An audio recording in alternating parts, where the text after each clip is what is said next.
Musande akanditi anogara pano Mary akanaka neutano waiti mazino nasi ndomutora pachigono nasi ndomutora pachigono pandibve pano nanze mamwe fesa chisasa hanzi toda kutomitisa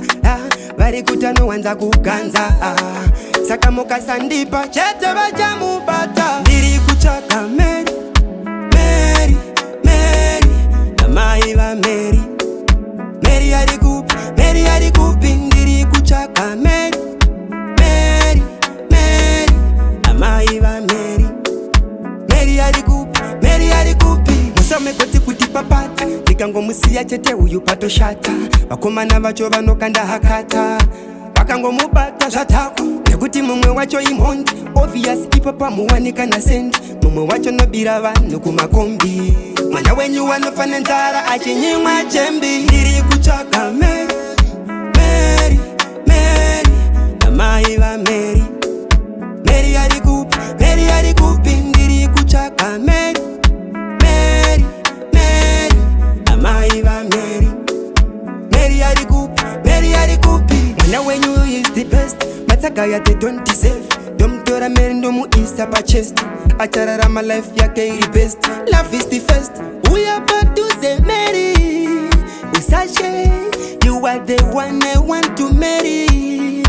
come here for me baby ndiri kutsvaka Mary Mary Mary namai vaMary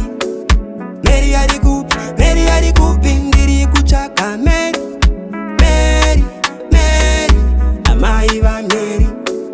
Mary ari kupi Mary ari kupi nawe nongona torwa nemazibana ya buluja kama Mary dokumbira andidi vatofunyari mazibruku kuitanga Mary ari wanadaro baba aiwa ndiskuda andidi muzive zvoza nawe mapenzaya baba ini ndogona kutamba plus futi ndogona kuimba very soon mwana wenyu ndichamupa mimba uyu toita kamwana kedu kari popopo ndichauya manje manje kuzobvisa mari yenyu mapachi yenyu zvese nesutu yenyu baba ndipei mwana ini nditori munaripo ndiri kutsvaka Mary Mary Mary namai vaMary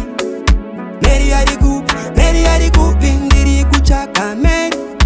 Mary Mary namai vaMary Mary ari kupi Mary ari kupi Bronx family Musande what them gonna do